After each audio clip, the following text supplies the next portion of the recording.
नमस्ते बच्चों, नेक्स्ट जो हमारा टॉपिक है वो है क्लाउड बर्स्ट। अब देखिए, क्लाउड बर्स्ट को क्या बोला जाता है? ढग फुटी। अब इससे मैं आपको हर चीज समझा के दूंगा। देखिए, नॉर्मल रेन किसको बोला जाता है? देखिए, नॉर्मल रेन क्या होता है? पानी जो है वो दो प्रोसेस होती है नॉर्मल रेनिंग में।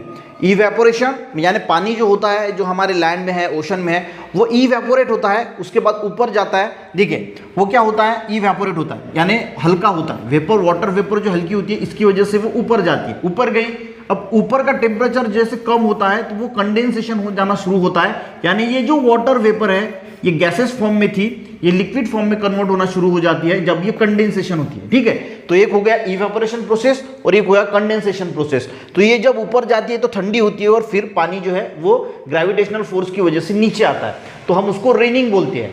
पर अगर वो रेन 100 mm यानी 10 सेंटीमीटर जो हमारी लैंड होती है वहां से अगर 10 सेंटीमीटर की अगर हम वो गिनते हैं, अगर एक घंटे में अगर 10 सेंटीमीटर यानी 100 मिलीमीटर या उससे ज्यादा हो गई तो उसको बोला जाता है क्लाउड बर्स्ट। ये सबसे पहली इंपॉर्टेंट क्या है ये समझ लीजिए। अगर बारिश एक घंटे में 100 mm या फिर उससे ज्यादा 100 mm यानी कि 10 सेंटीमीटर या उससे ज्यादा अगर बारिश होती है तो उसको बोला जाता है क्लाउड बर्स्ट। अब यहाँ पे होता क्या है वो देखिए। मान के चलो कि एक क्लाउड है अब, और ये लैंड का एरिया है और यहाँ का टेम्परेचर बहुत ज़्यादा है। यहाँ का टेम्परेचर कैसा है? बहुत ज़्यादा है। तो यहाँ से जो बारिश होती है तो होता क्या है कि ये टेम्परेचर ज़्यादा होने की वजह से ये लैंड तक पहुँच ही नहीं पाता और ऊपर से ऊपर ही ये जो लिक्विड है इसका वेपराइजेशन हो जाता है, ये वेपर फॉर्म में हो जाता है क्योंकि यहाँ का टेम्परेचर बहुत ज़्यादा होता है। तो ये वेपराइजेशन तो बीच में से ही ये फिर से जो है वो वेपर में कन्वर्ट होके ये जो बारिश हो रही है तो ये लिक्विड जो है वो फिर से कन्वर्ट होके चला जाता है और एक जगह पे जो है वो ज़्यादा सीमित हो जाता है और एक जगह पे ज़्यादा बारिश होना शुरू हो जाती है।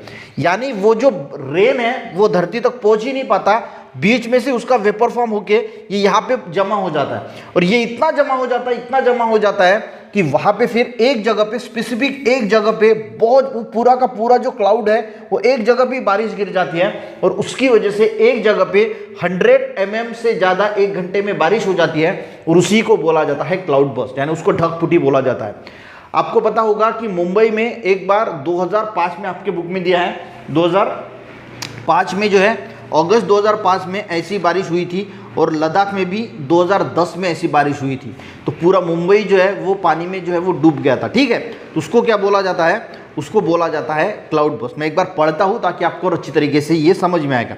और आपको देखिए, what causes of rain, rain का कॉजेस क्या, क्यों होता है? दो प्रोसेस हमने बताया कि रेन क्यों होता है। पहला इवेपोरेशन और दूसरा कंडेंसेशन। इन दो प्रोसेस की वजह से रेन जो है वो होता है। Sometimes the water coming down from the rain, कुछ clouds does not reach the land in the form of rain.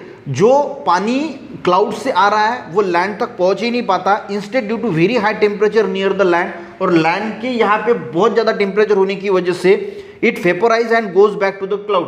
तो ये वेपोराइज हो जाता है और फिर से जो है वो क्लाउड में चला जाता है। As a result amount of vapour in this cloud, और उसकी वजह से क्या होता है, जो अमाउंट ऑफ वेपर है, वेपर जो है वो क्लाउड में बिकम वेरी हाई, ये बहुत ज़्यादा हो जाते हैं।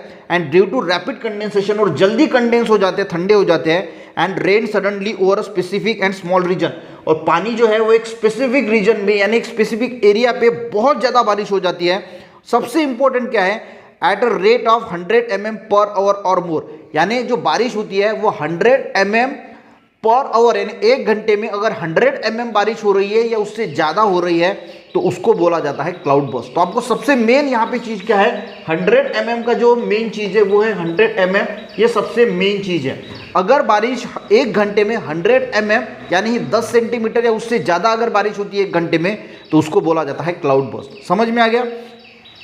यहाँ पे लिखा है कि why should not wait at the foot hill while it in heavily rainfall, यानी जो पहाड़ वगैरह होते हैं तो वहाँ पे जो है वो नीचे जो है वो क्यों नहीं रुकना चाहिए। अगर कोई पहाड़ है या फिर हम इसको डोंगर वगैरह बोलते हैं, देखिए बारिश की वजह से जो है वो मड स्लाइड हो सकता है, वहाँ की जो मिट्टी है वो खिसक के आ सकती है, या फिर लैंड स्लाइड हो सकता है, जो लैंड है वो भी नीचे आ सकती है। उसकी वजह से आपको वहाँ पे जो है वो जान जाने का खतरा होता है। अगर आपके ऊपर अगर मिट्टी गिर गई या फिर कोई लैंडस्लाइड आपके ऊपर गिर गई तो आपको डेथ हो सकती है। इसकी वजह से वहाँ पे खड़ा नहीं रहना है। और यही दिया है कि cloud burst occur at the lake Ladakh, Ladakh में हुआ था 6 अगस्त 2010 में। The cloud burst that occur in Mumbai में हुआ था 26 अगस्त 2005 में was extraordinary and unforgettable. On the day rain about वहाँ पे 950 mm that is 37 inches in 8 to 10 hour, यानी 8 से 10 घंटे में 950 mm की बारिश हुई थी। And entire city movement log, समझ में आ गया। यानी मेन देखिए मेन चीज क्या है, 100 mm प्रति घंटा, ये भी पर आवर, ये भी बहुत इंपॉर्टेंट है।